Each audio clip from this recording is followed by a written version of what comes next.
Tompoko lasy tompoko vavy dia miarabantsika rehetra indray isa-tokantrano amin'ny ty aliny ny fahafito amby roapolo ny volana janoary raiky amby roapolo sy roa arivo ity. Manaraka ny fandarana resao aloha isika izay vokary ny televiziona MBS fantatritsika fa ny alarobia sy ny zoma no anarahantsika izany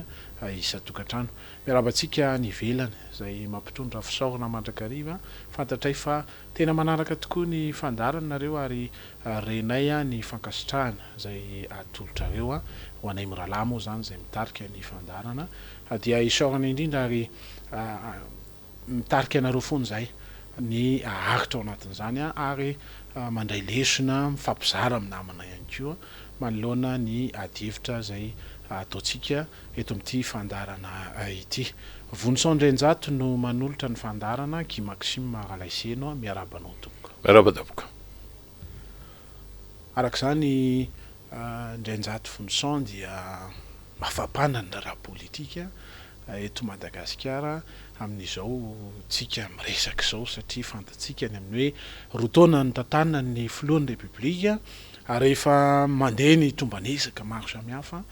dia maro reo ataontsika hoe olana ara-tsosialy ara ekonomika ara-pitantanana izay tena tsapa fa tsy miroso mandeha makany amin'ny famahana ny olana ny fantrana eto Madagasikara tsika amin'izao fotoana izao. Tsaroantsika ny vanim-potoana anankiray mamaivay 7 amby roapolo janoary androany dia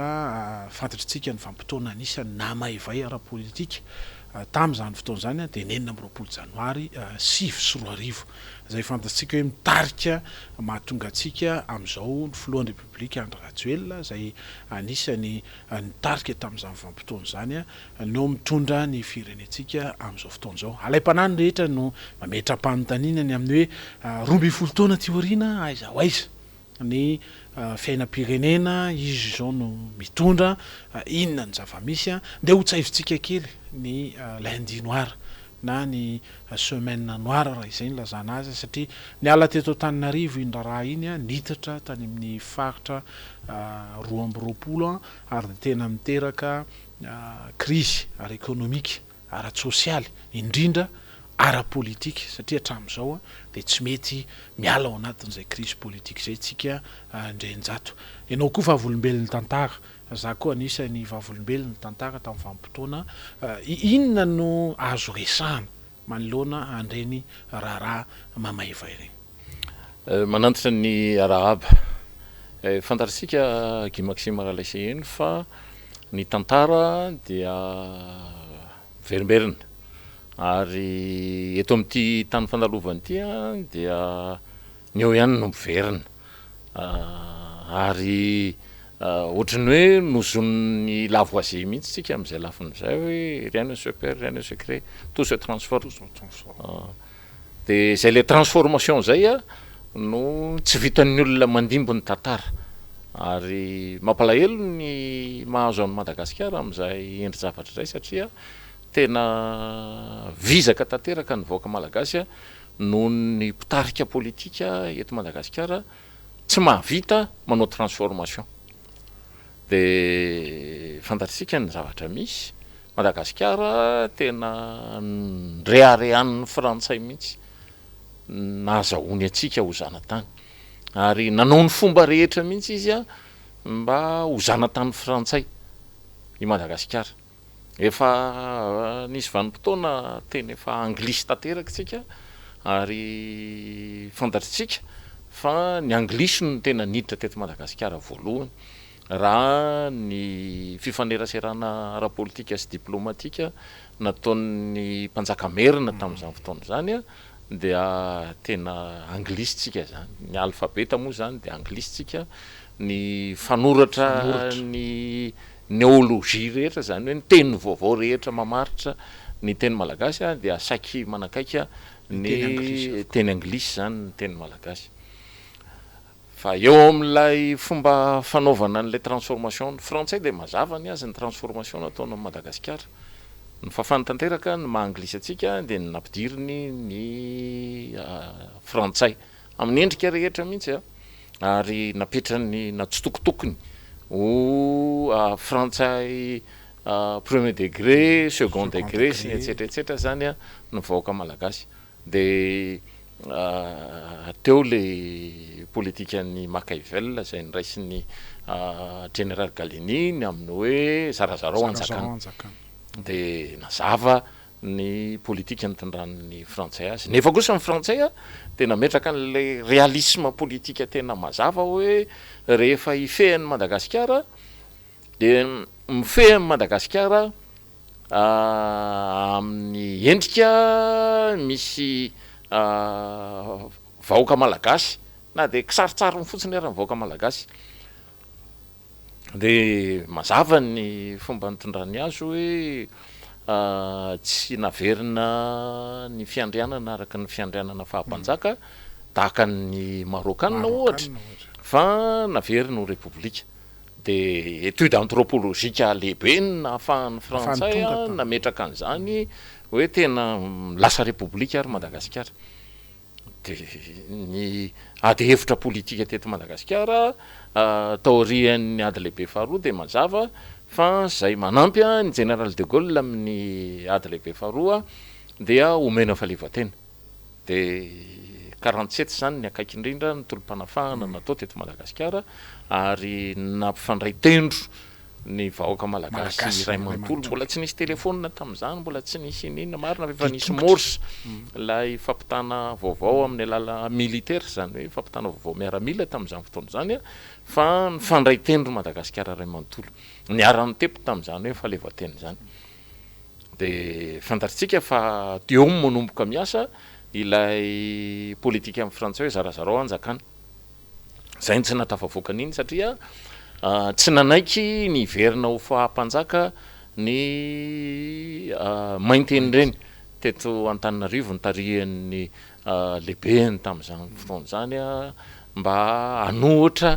ny fanjakazakany Andrinda tamin'izany fotoana zany moa ny Andrinda Joseph Ravoahangy Andrenavalona de fa nilaza hoe za zany prince héritier de tsy nanaiky an'izany ry Felibe raha mbola ho andevozonareo zay a de zay tsy hanao an'izany a de niembotra ny fahaleovan-tenan'ny Madagasikara de teo noho ny zarazara zany tsika de mbola nandeha niditra nakany amin'ny fahefana frantsay a ary nakany amin'ny néocolonisation tamin'ny 1958 a de fantatritsika hatrany amin'ny 1960 nazahoana amin'ny fahaleovan-tena zany a de mbola zay néocolonisation zay zany no tena niainan'ny Madagasikara tamin'izany fotoana zany fa ilay président république natolotra tamin'izany a dia Andriamatoa Dadabetsiranana fantatritsika fa any amin'ny foko tsy misy mpanjaka no ny aviny de nazava zany zay ny option ny frantsay hoe repoblika zany a ity ifampiresahany ity ny dikan'izay tsisy idirany retsy Andrinda miady laharana ho prince héritier retsy zany a ny raharaha ary fantatritsika fa ny faiseur de roi teto Madagasikara tamin'izany fotoana zany efa teo Rain'le kely pasteur Richard Andriamanjatso zany zay nanaiky fa iverina repoblika tsika de ohatrany nandeha ho azy zany le fahafahana niverina tany anatin'ilay fahaleovan-tenan'ny Madagasikara ny fiverenan'ny fahaleovan-tenan'ny Madagasikara ary tsy nisy tomika mihitsy zany tsisy ady intsony tsisy inona fa de niarany ronitsika tamin'izay lafin'izay ary manomboka eo no lasa problema zany le Îles Éparses satria iny Îles Éparses iny a de tany anatin'ilay ady hevitra tsy nisoratana tsy nanaovana fifanarahana zany zay lafin'izay de am'izao fotoana zao zany tsika nylasa ohatrany hoe misamaritaka amin'ny endrika iny satria ilay république nitarihana Andriamatoa Ratsiraka no nanomboka nitaky azy zay neken'ny assemblée générale Nations Unies de io rorititsika hatramin'izao hoe anay ny Îles Éparses sy ny etsetretsetra fa ny tinambara mazava ao anatin'izay de hoe ny transformation nataon'ny frantsay ho an'ny Madagasikara de ny hoe ametraka ny Madagasikara ho parisianina sy la Frantsa amin'ny endrika iray manontolo de nitoizan'ny Dadabetsiranana zany ny 8000 tranom-panjakana nanerana amin'ny Madagasikara Dadabetsiranana nanao azy ary ny olona tena servo niketrika an'izany no frantsay tamin'ny alalan'ny ministre ny infrastructure tamin'izany fotoana zany a Eugène Lechat mbola frantsay ringiriny mihitsy izy mbola tamana teto moa izy de mivady aman-janany eto ary mpanao politika gasy mbola eo ny vadiny hatramin'izao de anjaratsika no mijery an'izay hoe tsika ve mahavita transformation rehefa mahazo fanjakana de niezaka ny président Ratsiraka ny amin'ny hoe eny ara fa tena no transformation amin'ny Madagasikara tsika araka ny fomba fijery sy ny fa tsy mifanaraka misy atao teto amin'izao tontolo izao ilay transformation natao satria tena mbola lavitra tsika loatra ilay Moscou ary Pékin mbola tena lavitra be atsika niara-nianga tamintsika tamin'ny fotoanany frantsay nefa zany zay le tantara satria ny sinoange no namafa ny trosa amin'ny Madagasikara manoloana ny la France sy ireo nanatrosa tamintsika tamin'izany fotoana zany tamin'ny 1972 nahafahana ny se libéré zany hoe niala tao anatin'ny vahoan'ny frantsay tanteraka araka ny fiheverana azy fa tsy zay nefa le rafitra iraisam-pirenena de tsy tena nandeha zany le transformation nataon'ny président Didier Ratsiraka tak'izany ihany koa zany ny taty amin'ny endrika hoe Marc Ravalomanana zay nitondra fanovana tena hoe transformation tena mazava fa saingy zao zany lay fomba fijery anglo-saxon zay adversité lay fomba fijery francophone de teo ny ohatrany nisy problématika kely zany tamin'izany ary averina moa zany fa zay ny tena ohatrany hoe nampiongana ny président Marc Ravalomanana satria ny momba ny Madagasikara rehetrarehetra araka ny répartition du monde tany amin'ny taonjato fa 7 tany de mazava fa an'ny frantsay tsika zany hoe ny amerikanina zany na ho avy eo ary izy tsy maintsy mihera amin'ny frantsay ary zay no natonga an'le hoe 2003 nandeha nakany amin'ny fidirana tany Iraka zany nangatahany président George Bush ny namany rehetra anisany zany Marc Ravalomanana mba hanoana azy hiditra ao anatin'io de tonga ilay kitana 10 avatsy La Réunion zany nandeha nampandripandredrisa teto Madagasikara tao amin'ny Foro Ravalomanana de tsy niteny tsy mivola amin'ny Madagasikara de very le transformation tokony natao zany tamin'izany fotoana zany zavatra kely ohatr'izay zany no mahavoatsika ary izao fanjakana zao zany zay nanongana ny président Marc Ravalomanana 26 janvier zany ny tena hita hoe lasa ny président Marc Ravalomanana raha ny fiodin'ny tantara teto Madagasikara zay indrindra ny teko verenina vetivety ndrenjato hoe le fito taona ny tantana ny filo Marc Ravalomanana zay nitondra n'izay transformation zay feno na tonga ny raharaha 20 zay tena namaivay 20 janoary zany zay tena hoe afaka tamin'ny tranga ara-politika nisy teto amin'ny firenena no mipoitra appréciation mantsy zany zany hoe fahafahana mandinika manoloana ny toe-draharaha ary fantatsika tamin'izany fotoana zany ny ministry ny raharaham-bahiny de Marcel Ranjeva zay ministry ny forces armées ministre ny défense mihitsy aza tamin'ny andron'ny président Didier Ratsiraka zany hoe ministre souveraineté mihitsy zany de raha miresaka hoe Ranjeva zany moa anao zany de fantatritsika fa zanak'ambilon'ny frantsay zany nefa ny décision raisin'ny président Marc Ravalomanana zay tsy maintsy tokony anapaka manoloana ny namany amerikanina George Bush Junior dia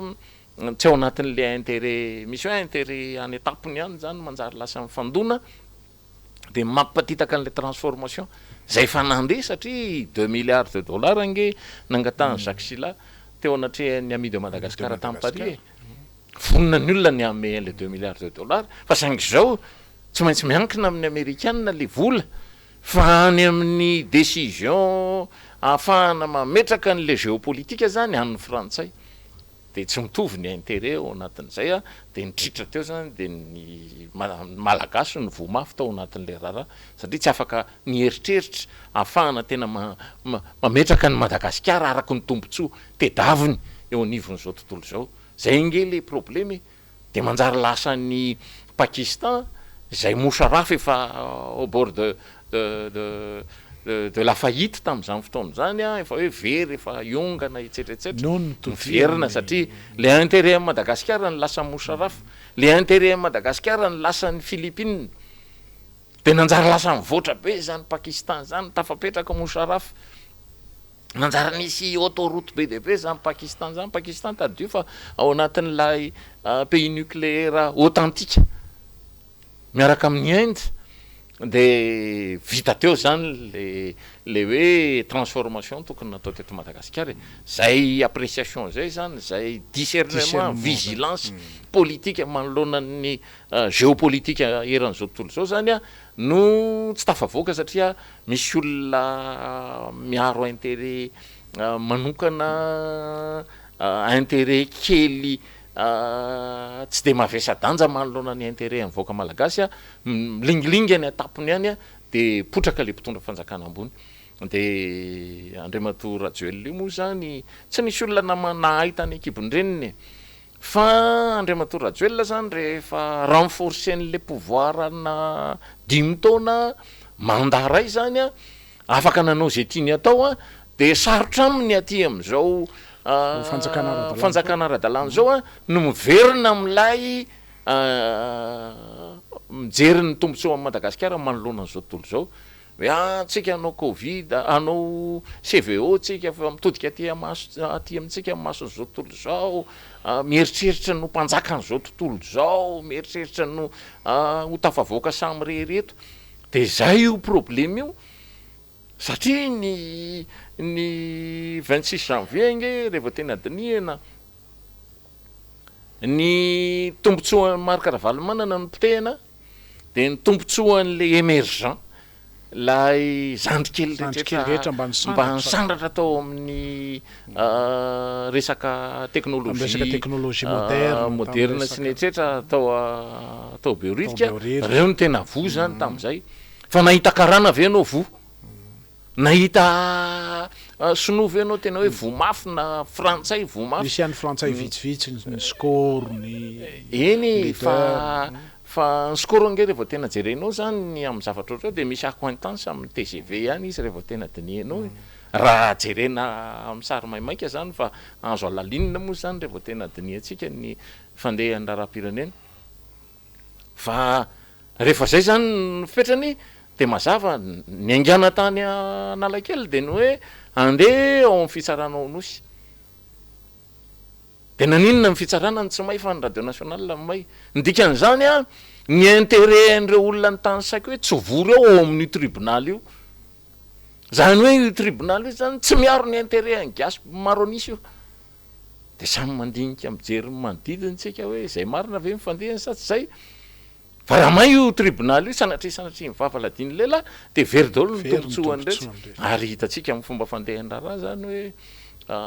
nahoana moa no misy malagasy misy fahasandrasany io sy netsetretsetra de hoe lasa ny karana ny tany nefa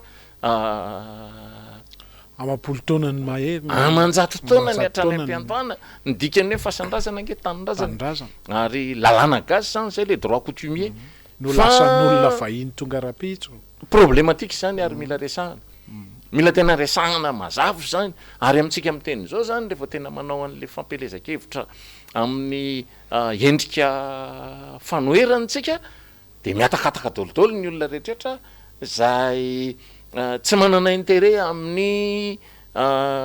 généralité zany hoe ny be sy ny maro eto Madagasikara miatakataka mihitsy ary matahotra an'le fanjakana eo antoerana izy hoe sao de voakitikitika ny tombontsoany na ohatroatra zany so hitan'ny fanjakana izy fa miray tendro amin'ny fanoherana zany miala tanteraka mihitsy izy am'izay endry zavatra zay de hitanao fa normal be le 26 janvier satria tonga de fa hita eo le firafitra hoe misy olona tady anao transformation ny anarany marikaravalmanana andeha hitondra ny Madagasikara makany amin'ny fivoarana tanteraka anatanteraka ny retsoretsoretsoreto de ty misy olona anankiray de problème le anti jeu zany eo am'lay fomba fijery akapobe ny fampandrosoana Madagasikara de tsika amin'ny teny zao zany rehefa miresaka na any amin'ny miara-manonja na amin'tony fandarana resao aloha na amin'ny tsy kinandranandrana tsony io tsy misy hoe fa tena hita hoe io le marikaravalmanana zay niaran'ny sedra forger zany hoe tena ny volavolainy le zava-misy teto amin'ny fiainan'ny firenena io manao investissement politique io zay ane le problématique indray am'izao tsika miteny zao de zay io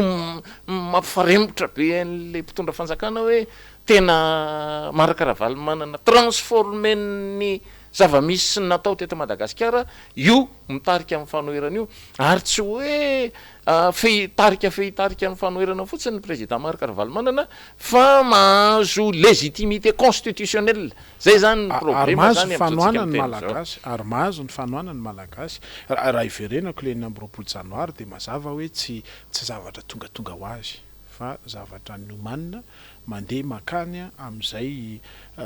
tanjon'izay de ny hoe ny amotehana nylay finiavana tena anala ny Madagasikara tao anatin'ny fahantrana fa tiantoka goavana nefa nateraka le izy satria izay fifanarahana fantatritsika na ara-toekarena na ara-bola na ara-pifandraisana ara-diplomatika de tena namotika tanteraka n'le firenena zany 12 taona teorintsika zao mbola tsapa hoe raha ny fahefa mividy tamin'ny taona 7 sy 4 sy ny fahefa mividy amin'ny 1 sy 4 androany raha tamin'izany mbola 200 ny kapoakany vary ankehitrinsika de 400 ny kapoakany vary de zany rehetra zany no azo tsapaitanana ao anatin'ilay fahavoazana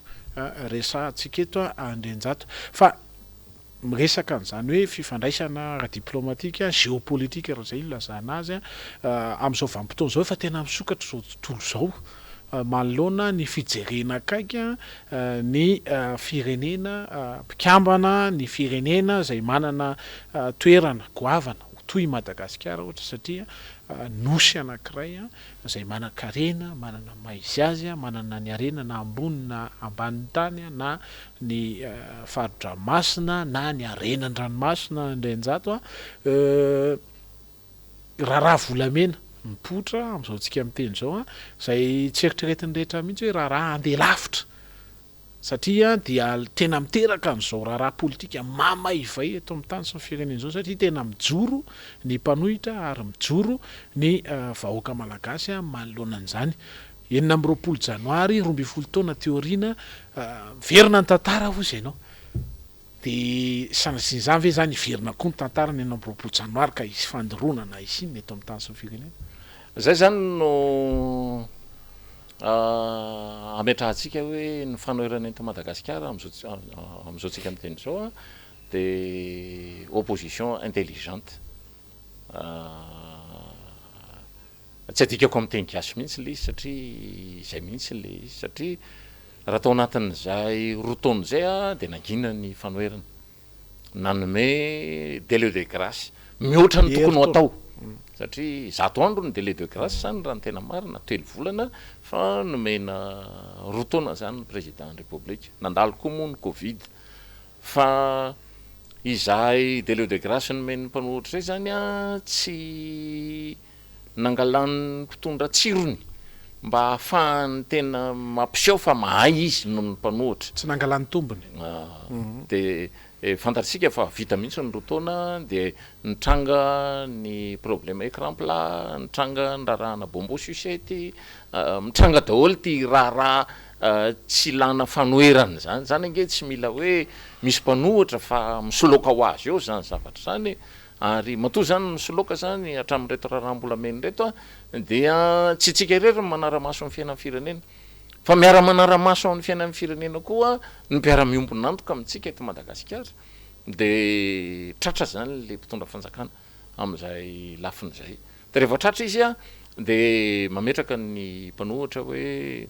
eny ary fa aloha zay mba no tatitra manerana amin'ny Madagasikara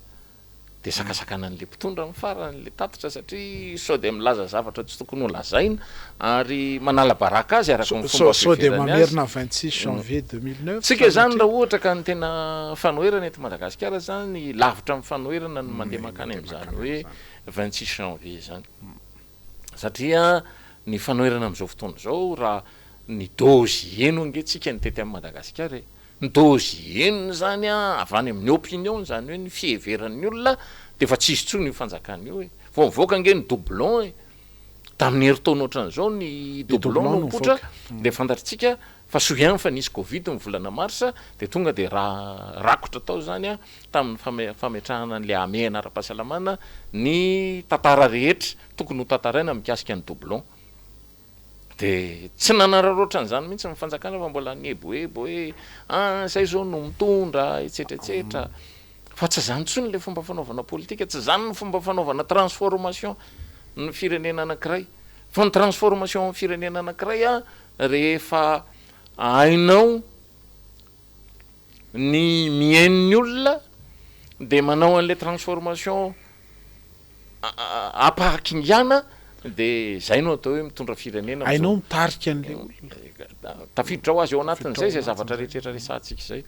ary ny mpanohatra koa maina za ataoko zany nge tsy afeniny zany io koa maina azy ataon'ny mpanohatra ka maika fa misy sery an'lihana voan'ny sery ange io fanjakana io e tena tsy magneno fofona tsony io fanjakana io amintsika miteny zao satria tena efa difotry ny fiarovana ny intérêt-ny izy ary ny intérêt-ny tsy mifanitsy amin'ny intérêt-ny firenena zany hoe ny vahoaka malagasy de fantatritsika fa rehevo zay ny zavatra mitranga masina ny firenena masina ny tanindrazana de zay manao vinany eto amin'ity firenena ity mitsingafotra ho azy eo de anjaratsika ny mpanohatra no mijoro mpitarika leader mijoro mpitarika de nanazavitsika de nyresakitsika de azon'ny olona ny resaka nataotsika de tsy mila n'izany hoe raha marina nge tany mahajanga de fa raikitra ny sakoroka raha hoe tena hitarika sakoroka zany ny fanoherany tany fianaratsoa tany fianaratsoa efa tena tao atsira be mangony fotsiny fa namakivaky ny tanàna atsira be nge mpanohatra fa sangy zao tsy nisy ininina tsy nisy nahakoray ara-maty dikan'izany tena manana n'lay le opposition zany am'izao tsika miteny zao tena le opposition intelligente ary ny opposition intelligente zany a rehefa tena mahazaka olona kosa ny fanoherana de mangataka am'ireo le mpitondra am'izao fotoana zao a baïonnette intelligente fa ny premier ministre nge ny androany de fa mbola milaza hoe mampitandrina zay zany hoe tsy mandeha makany amin'ilay transformation takin'ny firenena zany a ny réaction an'reto mpitondry reto fa hidariko zany reto mpitondry reto raha zany ny tena fomba famaliny premier ministre zay indrindra tiako idirana nynjato satria mampitandrina ny gouvernement tariany tsai Christian to mandrangaranga fisamborana to mandrangarangany amin'ny hoe fanakorotanana tsotro zao io raha ataony fanoherana am'izao fotoana zao io atsika nefa mivoy ny hevitra ny amin'ny hoe mpanohitra zay mpanohitra intelligent raha izay no lazana azy mitondra hevitra mazava akitso-po ampamarinana voasavasava voalalina ny hevitra resahana sy tenenina mandrangaranga fisamborana sy fantatritsika hoe rehefa ny OMC sy ny OMNAT no mivory dia to misy tahotra ao ambadika zany rehetrarehetra zany amin'ny zao raharaha mpanjakana misy am'izao fotoana zao vitsy mikitrandrery nefa raha izay no itenenana azy satria fantatritsika loatra latsaka lalina tanteraka ny firenena sahirana ara-tsosialy ny vahoaka malagasy tsy misy vahaolana tena mitombona hoetiny fitondram-panjakana malagasy ahoana satria mampitandrina tena mampitandrina mihitsy ny premier ministre lehibe ny gouvernement da ahoana ny toerana misy antsika mpanondra satria ny lalam-pandrenana de mazava amin'ny andininy fahafolo ndrenjato hoe malalaka mifaneho-kevitra eken'ny lalam-pandrenana ny fivondronan'ny olona ny fahalalan'ny vaovao ny fahalalan'ny fanaovan-gazety ny fivezivezena sy ny sisa lalam-pandrenana no milazan'izany eo mantsy ny manodidina an'izay tokotany be zay de tsy maintsy manazava ihany tsika hoe reto fanjakany reto fe mijery ny tombontsom-bahoaka mariny mijery ny tombontsoa amin'ny malagasy fe reto mpitondry reto rehefa tafaverina teo amin'ny fanjakana re matoa Andrinirina Rajoelina de tonga teto zany a ny mpanao an'ireny fast food lehibe eran'izao tontolo zao tsorika hoe ny KFC de avy hatrany izy de lasa Izy mihitsy no- izy no no nitokana nitokana. zany tao akoron-drano tao zany hoe tena tonga atokisan'ny olontsika etsetratsetra. Herinandro taorianany iny nefa nanao ihany koa zany ny gastropizza de tsy tonga ny président ny république ary tadio fa ny nandroaka ny gastropizza tany a Maurice de reo KFC reo aiza zany a ny nationalisme eo am'lay mpitondra fanjakana eto Madagasikara de isika ve mifahavalony isika vaoaka malagasy ve mifahavalony mpitondra fanjakana rehefa manome subvention ho an'ny orinasa jirama ny fanjakana foibe a de misy sous-traitant manao an'le raha rehetrrehetra teo zany a hoe reto no tokony anotrina ny jirama am'izay vazaha avokoa no mahazo an'le misy malagasy aza de isanjato kely kely ndikan'izay zany rehefa andinika ny zava-misy am'izao fotoana zao tsika de tsy makany amin'ny intérêt national zany a no karohan'le fanjakana fa mitady partenaire izy hitazona azy eo amin'ny fanjakana iaro azy zany miezaka mihitsy tsy miresaka amin'ny tsy niresaka tambinina lehibe ny gastro na ohatra zany fa atsona telefônina ary izy miavinavina indraindray fa le intérêt national no resahako zany a amin'ny zavatra atao a eto amin'ny fomba afahana mametraka ny Madagasikara hoe tsy zay ve moa ny raharaha ny 26 janvier 2009 nisy malagasy anankiray zay nanana ny toerany a teto amin'ny firenena Andrenjato a miala tsiny manapaka anao a ny zay dingana natrehny amin'ny fananganana orinasa teto Madagasikara ary niteraka asa maro dia tao anatin'ny 4 ora de ndravana le izy zay le président Marc Ravalomanana zany ary fantatsika fa samy niady an'io toeranao analakely io avokoa zany ny olona mihevitra fa mahatretrety eto Madagasikara fa ny gastropizza nazo le angle teo amin'io le misy azy am'izao fotoana zao io de ny adivana mafy zany tantaraintsika zany any amin'ny aniorina any zany satria vavolombelon'ny tantaritsika fa ny mamaika atsika zany am'izao fotoana zao de no hoe reto fanjakany reto ve mahazaka ny andeha ampivoatra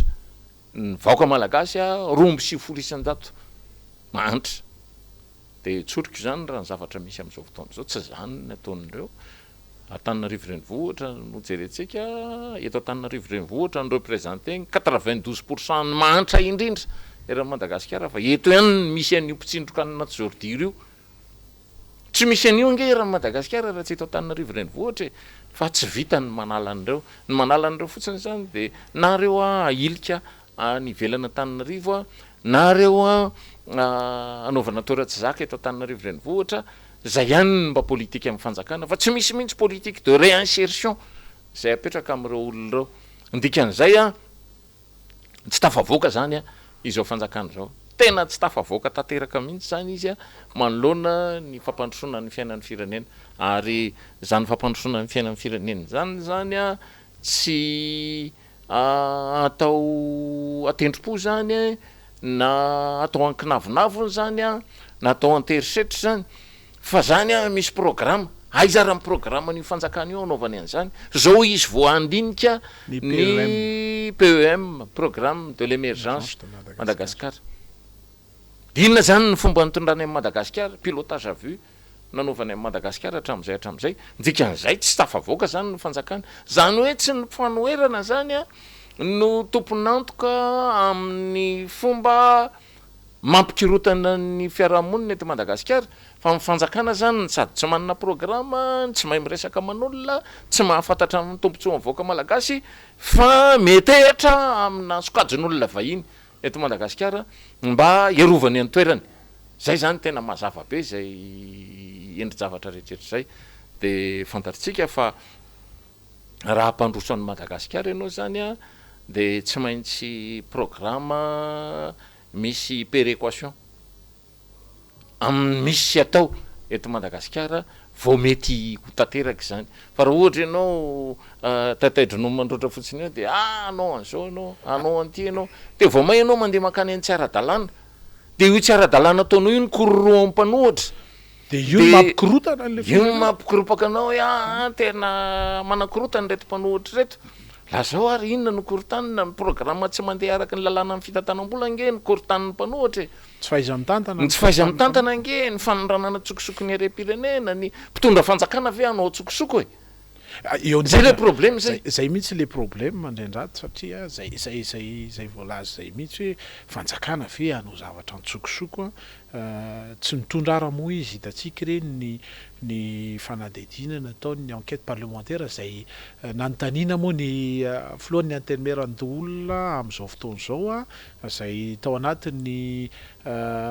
famindram-pitantanana nataony izy mirala Rivre Côte-d'Ivoire teo aloha sy Razafy Mahefa dia miteny izy ny amin'ny hoe tsy lara-pamehana ny fanoizana an'ilay enquête parlementaire zay miresaka tsokosoko itsiketo de le fitaovam-be iny zany io resahako antsokosoko zay nafarana tamin'ny 2010 fa mataitra fitantanam-bola moa ngesahantsika fitantanana ankapobeny resahantsika de mataitra ny amin'ny filohan'ny republika dia tamin'ny asabotsy teo de reto indray misy fitaovana nafarana zay ho zaraina ho an'ny faritra ho fanamboaran-dalana voafaritra hoe 200 ka hatramin'ny 50 sy 200 kilometatra isa-taona ny lalana tsy maintsy ataon'ny faritra tsirairay avy tsika am'rahalany efa tamin'ny volana desambra tsy hery tsara mihitsy ny amin'ny teti-bolam-panjakana fa tsy nahita taratra ny amin'ny hoe inona ny fitaovana ho afarana inona ny vola ho ampiasaina am'izany 200 sy 50 sy 200 kilometatra zany satria ny tombam-bidy fandanina amin'ny lalana ray kilometatra zay itovizan'ny firenena rehetra io dia any amin'ny 1 million de dollars any isaky ny kilometatra iray zany dia 200 millions de dollars zany ka hatramin'ny 250 millions de dollars ny faritra ray isa-taona rehefa atampatra ao zany rehetrany de manome any amin'ny 22 000 milliards ariary momba ny lalana fotsiny amin'ny faritra roa amby roapolo de mametra-panontaniana ny tenany amin'ny teti-bolam-panjakana 11 000 milliards zay ny ministera rehetra ny institution rehetra na miankina amin'ny fanjakana rehetra no mampiasa an'izay 11 000 milliards zay ity 22 000 milliards vola avaizany renjato avaizana nafarana ny fitaovana zany rehetra zany nge mampisafotofoto eto amin'ny firenena io nafarana ny fitaovana indray tsy hitatsika eo anaty teti-bola raha miresaka fitantanana antsika le voalaza teo de hoe fanadidina anankiray ty nataona namana nanana vinam-piarahamonina anankiray de hoe plus de 2000 milliards eo ny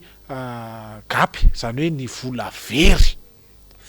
amin'ny fitantanana ny fanjakana facture fictive sy ny sisa zany rehetra zany isa-taona raha ny administration publique malagasy zany resahany ahoana indray ty fitaovana vaovao ty problema zany amin'le fanjakana mijoro am'izao fotoana zao zay ahitana tantarana doublon de na izy aza tsy matokony tenany hoe hijanony eo amin'ny fanjakana io fa tena manao rapa-dango zany ny mpitondra amitsika amin'ny teny zao na izy aza tsy mahafantatra hoe ahoana ny fomba hijanonana eo am'izany fanjakana zany de reo zany samy manararoatra n'lay kitro maleminy fiarahamonina politika ty amin'ny tany madinika oatra Madagasikara hoe tsy maintsy misy ihany ny fifandaminana rehefa aveo hoe de efa tena manao be ambosika mihitsy izy ary mihevitra fa any amin'ny fifidianana manaraka tsy maintsy ho izy ihany no lano président république satria efa tena manao be ambosika mihitsy ry zareo amitsika amin'ny teny zao petany ianao any amin'ny fanoranana volamena petany ny fanampiana iraisam-pirenena ny volam-panjakana tsy mahita mihitsy amin'ny volam-panjakana hoe atao ino ny volam-panjakana io tsy miresaka tsika mantsy zany amin'ny gapony resahanao teo hoe vola very tony volo tony tsy fantatra nge tony navaizana avaizy le ndikan'izay zany zay tetikasa amoam-bola ny tena mahamaiky an'ity fitondram-panjakana ity fa tsy mihevitra mihitsy io a andeha anao implication an'ny vahoaka zany hoe ampandray anjara ny vahoaka manoloana ny hoaviny hoe inona ny tena hoavinareo fanarenana sy ny etsetratsetra cadeau empoisonné nge io rebule sy ny etsetratsetra reo rehefa tena tonga anivon'ny any anivon'ny faritra any am'izao fotoana zao nge mifaritra mahazo vola fa inona ny ezaka ataon'ny faritra manoloana ny zavamisy communizany mazaka ohatra raha izy koa hoe 100 millilitres de gasoil de gasoil am'ty vidina gasoil am'izao tsika miteny zao zay zany de efa problema nefa ny fanjakana tsy maharesy an'ilay compagnie pétrolière akory amin'ny fomba andrindrana io le viditsoloka eto Madagasikara io tsy resiny mihitsy ange ireo e ndikan'izay zany reo zany lay lobby mametraka azy eo amin'le fanjakana de io problema amin'ny Madagasikara io zany hoe inona ihany ary zany ny zavatra atao eto Madagasikara satria ny mpitondra zany a mbola tsy tena mpitondra fa mbola misy mitangina azy eo amboniny de mbola ino ny topoiny fa tsy le vaoaka malagasy mifidy azy fa de tena hoe tena resaka doublon marina akositra zany ny fifidianana atao eto Madagasikara fa misy olona tompony fahefana eto Madagasikara eto zay zany tsy mampandroso amin'ny Madagasikara de hoe inona ny tokony atao anatin'izany a de miverina any amina bazika mihitsy tsika amina ara-drafitra mihitsy zany ny tokony hiverenantsika hoe tena inona ny fototry ny rafitr'asa eto Madagasikara de mametraka tsika hoe izy ny maso mandidy eto amin'ity tany ity de mivahoaka nge no maso mandidy ary rehefa mivahoaka amin'ny maso mandidy tokony hahafantatra izy hoe ity misy volamena mivoaka ao mifoky tany anankiray ao aminy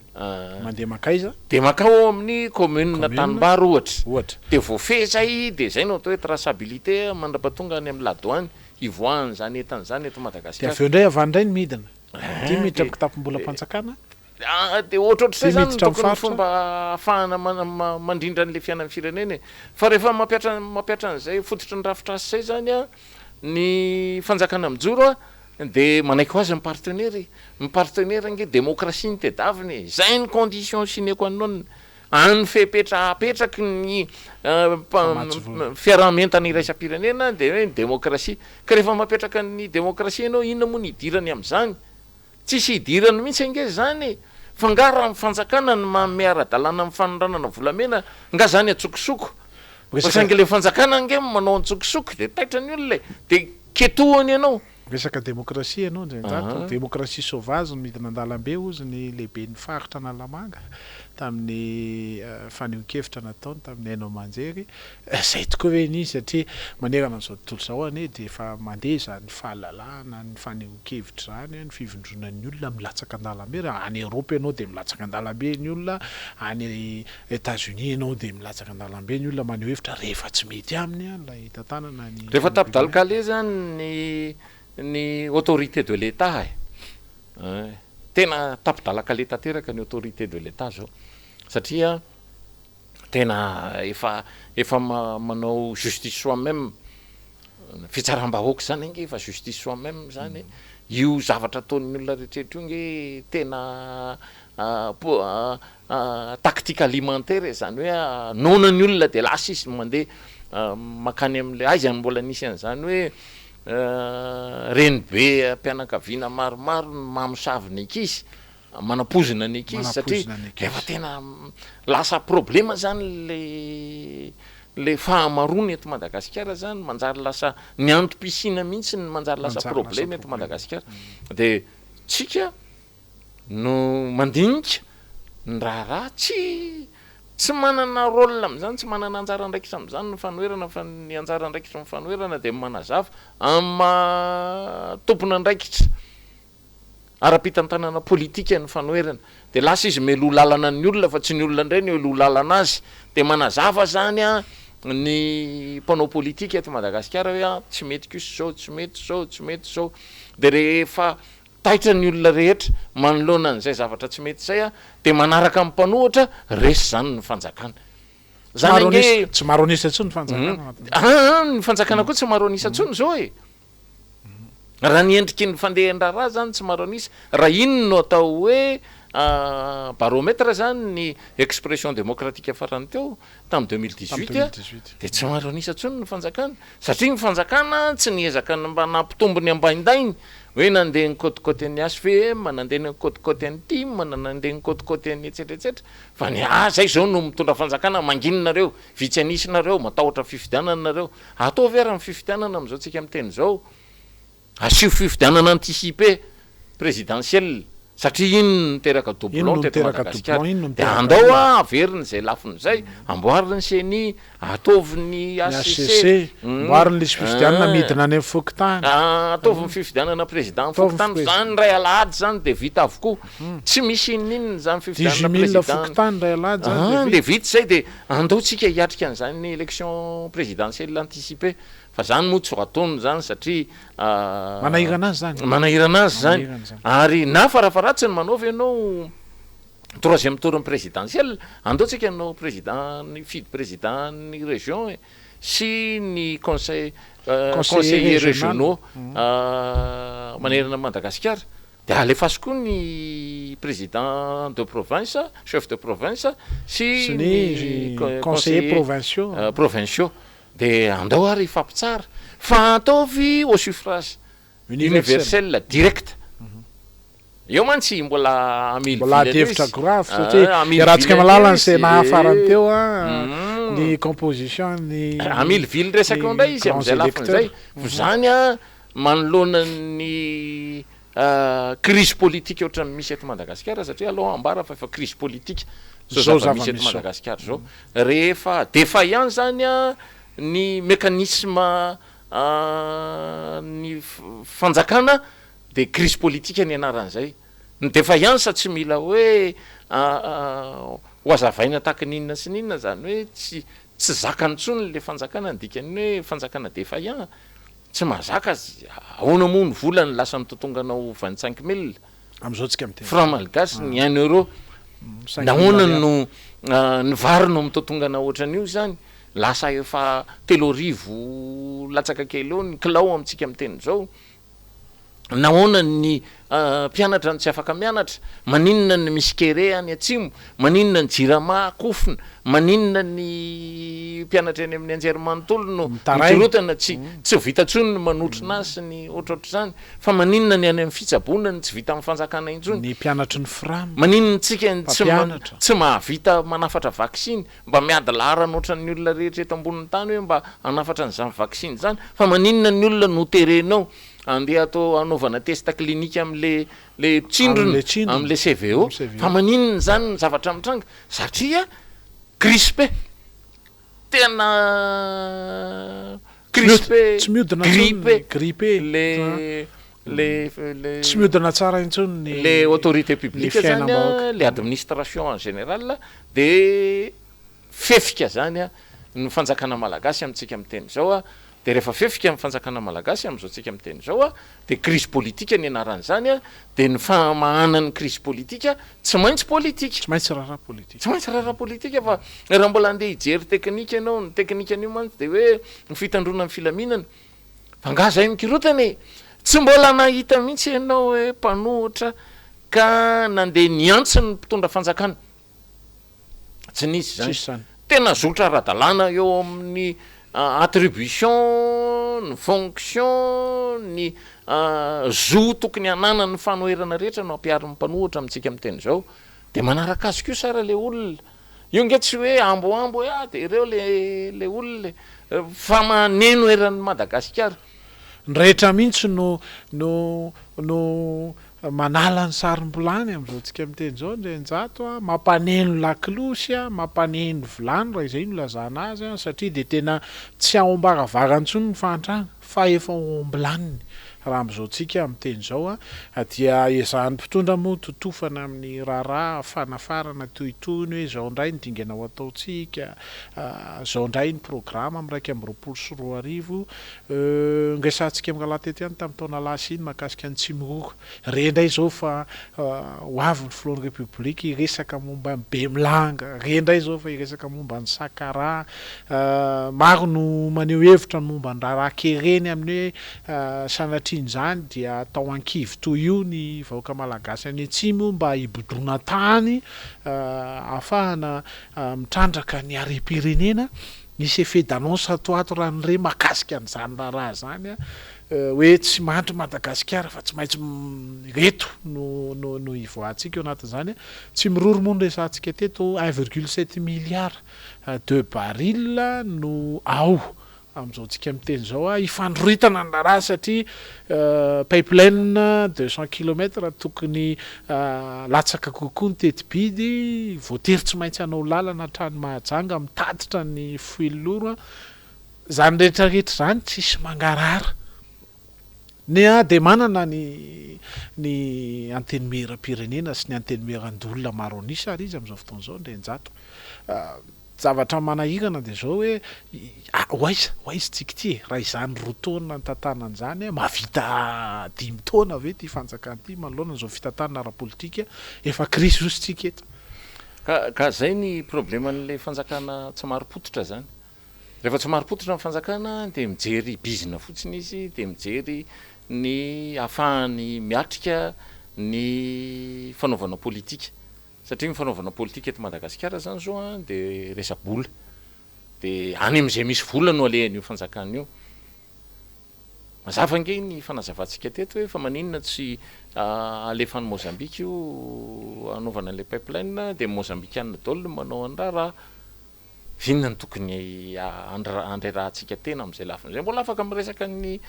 zareo Malezianina ihany keo tsika zay vonona ny ametraka raffinerie eto Madagasikara fa maninona ny tsy maintsy hoe hoentina mandeha tongotra avany Tsimororo io de mandalo any Tsoromandia de miakatra eto Antananarivo de lasa ny Toamasina eto Antananarivo io zany tokony hoe anampy anjirama raha ohatra ny tena marina satria tokony io le fuel-loro ampiasain'ny jirama io de le combine fotsiny mandeha hoe tena tsy mety amin'ny jirama io fa tsy io le norme efa fanafatry ny compagnie pétrolière fa na de fantatra fa mitovy zany de zay le combine zay zany lasa problema de ny tombontsoam-bahoaka ny manjara lasa fesona manoloana ny fanamboarana vatana manoloana ny tsy fananana bazy matotra eo amin'ny bazy politika ny resahako zany bazy politika matotra eo amin'ny fitazonana fanjakana zay nge ny fanjakana io nge mila tazomina fa tsy zany tsony ny fomba fitazomana fanjakana fomba fitazomana fanjakana de zao politika tena marina juste mitombona tena mitombona tsy mila hoe mila fitsarana ianao miaro anao tsy mila hoe mila ny gendarme sy ny police sy miaramila ianao miaro anao tsy mila solomavamboaka milisy ianao tsy mila n'zany ianao fa mila hevitra mitombona de ny hevitra no azavaina ny hevitra ny resana indrindra ianao eo amin'ny fitondrana de vertu fa raha marina ny hevitra ao de tonga de mandeha ho azy daholo zany tsy mila mandaingalainga ianao manoloana zay no izy tadio fa Andriamatoa Donald Trump ange 34 000 ny laingana taony nandritra ny efa taona ary tena nraisin'ny olona tsoratra mihitsy ohatra zao fisika moa mbola tsy andany andro anao an'zay hoe inona fitika laingalainga asa 34 000 ve sa sanatria mihoatra ny 34 000 de anjaratsika no miresaka ny hoe fampivoarany firenena zay ny tena mamaky atsika zay ny mamaky amin'ny mpanohitra hoe ny fampivoarana ny firenena tompokoa de mila olona ampitraikefa zay ny fampivoarana ny firenena de olona tsara sedra ny fampivoarana ny firenena de mahafantatra nyty Madagasikara ty ary ny fampivoarana ny firenena de tsy atendromolotra fa tena mazava ny fomba fatao raisiko ohatra fotsiny ny amin'ny resaka fitenenana ny président Tsiranana de niezaka mihitsy nanitsy ny olona tamin'ny teny gasy izy moa mpampianatra raha teo rehefa mandiso ianao miteny eo anatrehan'ny président Tsiranana de ahitsiny hoe tsy zany ny fomba fiteny azy ary na ny fomba fifampiarabana raha de niezaka mihitsy ny président Tsiranana nitady teny tokana ahafahana miala amin'le akory laly akory rabety sy ny etsetratsetra hoe inona no atao de salama tompoko ny président Ratsiraka de niezaka nitondra néologie zany hoe voambolana vaovao hiditra ao anatin'le fampivoarana ny fiainan'ny firenena tahaka ny radama premier koa ny zay ny filazana ny taremarika teto Madagasikara ny alphabet teto Madagasikara no zany radama namboarina zany ny président Ratsiraka hoe milliard hony hoe lavitrisy fa rehefa miteny président am'izao fotoana zao anao miteny hoe ary vavaorona variny ianao ino moa zany président resahana néologie ve zany sa teny vaovao voambolana vaovao ve zany sa inona fa rehefa miteny inge ianao amin'ny teny gasy io inge marary hoe tratrany teny gasy io manahirana zany rehefa miteny ianao hoe ny oaizy anao io andeha anatitra vodiondry any amin'ny fianakavian'ndrianina zay fa hakavady ataovy hoe andeha anatitra vodinondry inge ianao hoe tena tonga de ravany tsena tsy mety zany satria manompy zany zavatra samy hafa mihitsy zany resaky zany de zany moa de ekekena fotsiny tolotolo zany hoe vavaorona ny dikan'izany inge asina bouchon eo am'le narininy dikan'izay hoe asina ary vavaorona vavorona zany resahana fa tsy hoe ary vava sy orona zavatra samy hafa mihitsy zany samy hafa mihitsy ny hoe vody omby sy mivodin'omby samy hafa zany tena ndray teny gasy manompa rehefa tena resahana tena milaza zavatra milaza le endriky ny fiandrianan'ny fireneny zany tena ohatrohatr'izay zany le izy ary zavatra kely ohatr' zany ny resahana fa madika zavatra be dehibe zany hoe tsy mivaky loha akory amin'ity fiainan'ny fireneny ity rangano mpitondra fa tena lasa mandeha manitsinitsy makany amin'ilay fahafahana maka tombontsoa fotsiny ny zavatra tena atao eto Madagasikara de zay ny tena fandehandraha so de zay ary nitanjona hatramin'ny voalohany so de mba izay nitanjona hatramin'ny voalohany satria lay 10 taona ny teteza mity raha tsika malala loatra fa tena fatiantoka goavana amin'ny fanjakana lay roa taona tantana filohan'ny république am'izao fotoana zao de tena tsy hitatsika mazava hoe ao anatin'ny 10 taona ary hoaizy Madagasikara satria rehefa miresaka an'io le emergence de Madagascar moa tsika de resantsika teto foana amin'ny hoe misy plan ne le izy ka le plan de hoe miainga amin'ny situation 0 de tonga amin'ny situation 8 ohatra amin'ny 10 taona ho avy de zay nge tsy tavakina ndrenjato ao anatin'izao fitantanana ny fireneny zao miresaka EPP manara-penitra moa satria ezahany fanjakana ny hoe manao zavatra nge zay io zay ne miasy zay ne manao an'izao ary raha jerena ozy lay tompo menakely ny fanjakana amina hainao manjery anankiray de nareo tsy mahita fa manerana Madagasikara de be ny zavatra miorina tsy miorina ary de zao nge EPP manara-penitra 30 mivita tao anatin'ny roa taona dia ny ministra tompona andraikitra miteny fa 50 000 klasy no ilaina de mba tenenao anay ary am'le 30 vita rovina le 5 000 no vita amin'ny 324 ve sa vita amin'ny 324 ve sa vita rovina fa tsy hoe manao zahay de ny olona nandrenjato de zao hoe ndao nge mba tsidika ny EPP na tamimeny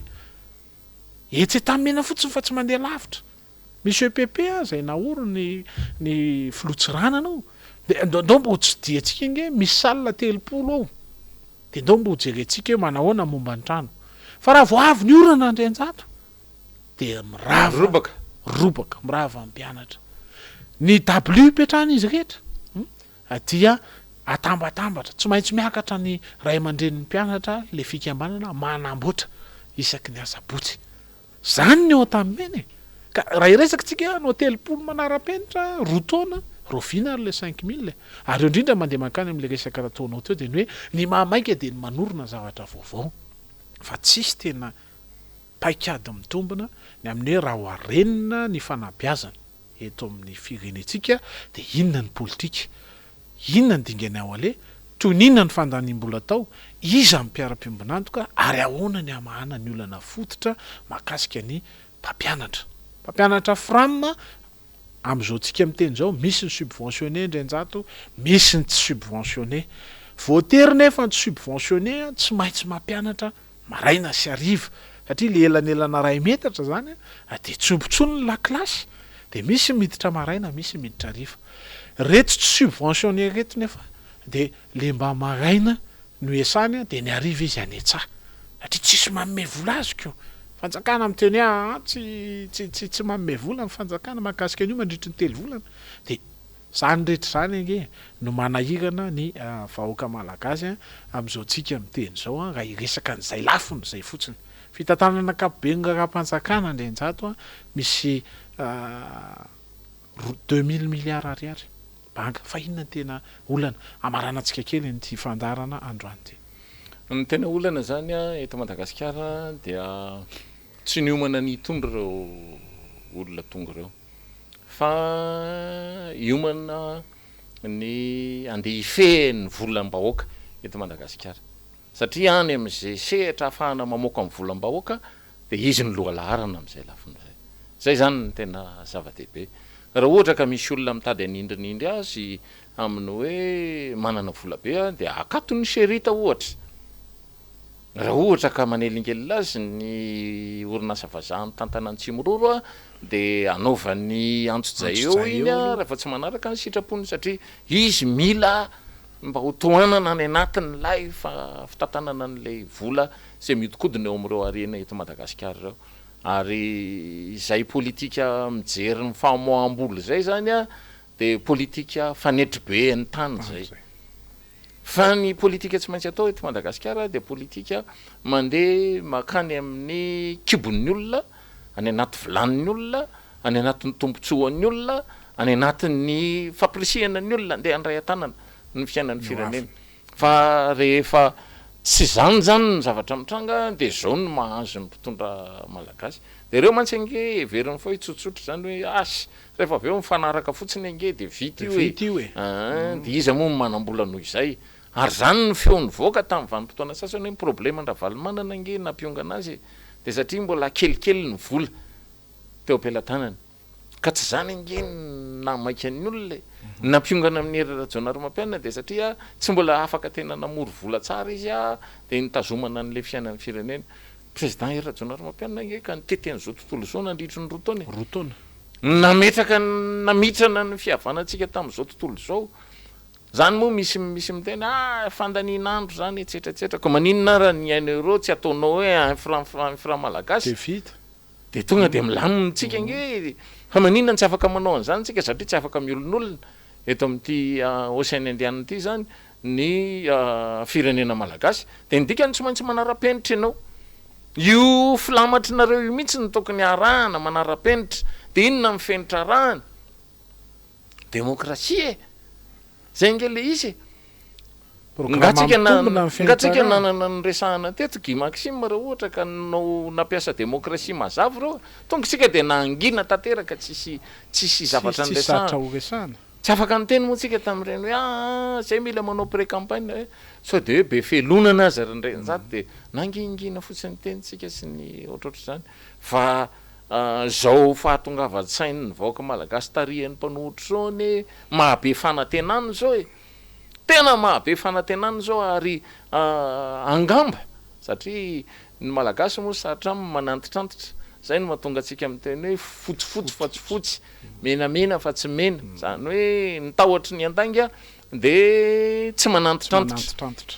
fa angamba zao no vanim-potoana anankiray tokony ifanohana ny vahoaka malagasy sy ny mpitarika politika andeha makany amin'le tena fanamboarana ny Madagasikara zao vanim-potoana misy atsika zao ary tokony fanararoatra zany ho hitatsika moa no fandeha satria efa manaitra ny olona tsika de taitra ny olona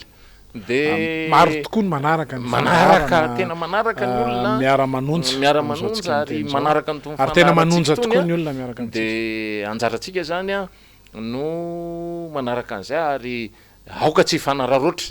zay zany ny zavatra tsy maintsy fanafatra farana zay ny endry any no anarina hoe ok tsy netiny nandroba fananan'olona de tsy mandroba fananan'olona tsika tsy mety ny manao herisetra politika de tsy manao herisetra politika tsika ilaina ny mifanazava arakevitra satria ny hevitra ny tokony hitondra amin'ny firenena de manao an'izany ny hevitra terabaro ny fitenenantsika malagasy za indrindra ndrenjato fa dia za indray no maranantsika ny fandarana amin'ny itian'io ty a de makasitraka atsika naharitra hatramin'ny farany a mametraky ny mandram-piona isa-tokantrano mandram-piona ndrenjato vonson ary misaotra ihany keo ny teknisianina rehetra zay mifanotrona amin'izao fandarana resaolo zao veloma topoka